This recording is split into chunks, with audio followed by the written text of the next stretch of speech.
all. Shane Bruce, Rest of Mod Daisy, and we've got a pretty interesting video, I think, today for you. We're going to cover some of the developments that have occurred with Rest of Mod Daisy's innovative sliding spring block. So first I want to bring your attention down to the cutaway gun, because I'm going to attempt to show you just exactly how the spring block, the sliding spring block, works.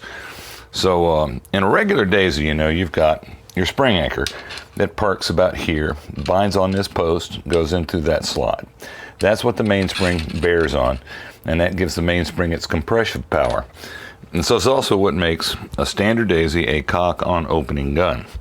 Now, Daisies have not always been cock-on opening. Sometimes, way back in the past anyway, they built variations that were actually cock-on closing, and this is an example of one.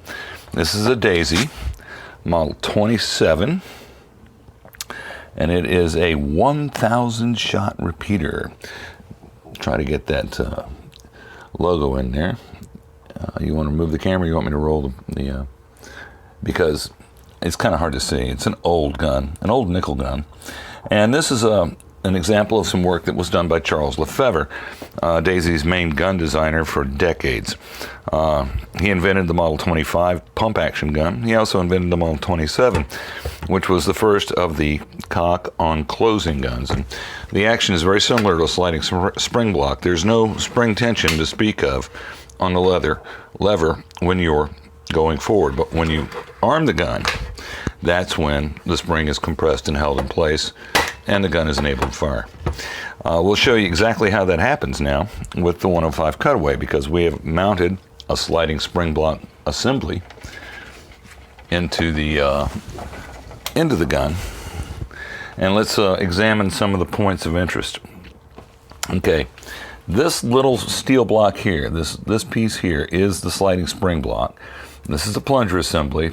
Down here we have the lever, and up front we have the mainspring. Now you'll notice that the mainspring is right about where the spring block would be. So for the sliding spring block to work, you bring the lever up. You can probably see the lever is starting to engage the back of the plunger assembly. It draws it back, cocks it. Now when we get back to here, the trigger sear has actually jumped up and grabbed the bottom of the plunger assembly. So this will hold the plunger assembly in place. Now our lever pushes forward and pushes on the sliding spring block until it locks into position.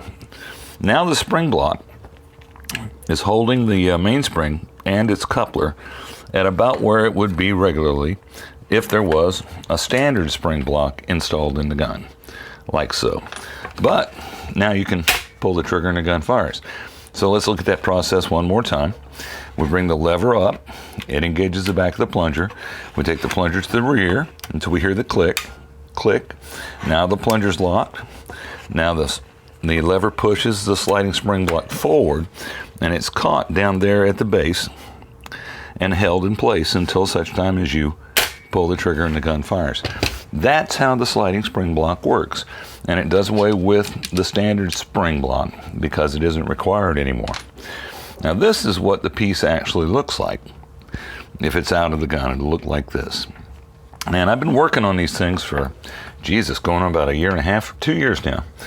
And you can see all these iterations that I've built as I was looking for a design that would allow me to make a really drop-in ready piece that didn't require any tensioning on the mainspring to get in the gun.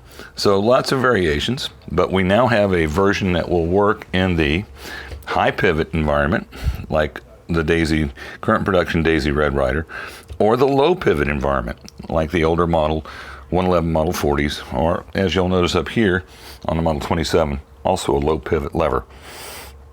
Now the other important thing about the sliding spring block is that it gives you the ability to vary your preload. We're going to put this rascal together. So the block slides in like so, and you can put a variety of spacers. You can make them just about any length, but you can't put obviously a 4-foot spacer in a cap that's only about 11 inches long. So what I've found is that you can see differences typically on the small spacer, the medium spacer, or a large spacer. Now, depending on the spring you're loading in there, the Cobalt 327 will bind with this large spacer in it. It doesn't leave enough room to get the spring compressed. But it will work with the medium-sized spacer or the low spacer or the short spacer. So to do that, you just take your spacer of choice, you install it on the gun, on the plunger assembly, take your spring, install that, and with these lightweight springs that I use, the Model 499 springs, you don't need the tool to get this job done, but that is because it's a very light spring. It's not a very heavy spring. And then you can install that there, and now you've got a loaded, complete plunger assembly that's readily able to swap in and out of the gun. And that's the story with the sliding spring block and the updates that we have available today. So we now have a truly drop-in spring block that'll work for high pivot guns. We also have a drop-in spring block that works with low pivot guns. And that's really good news.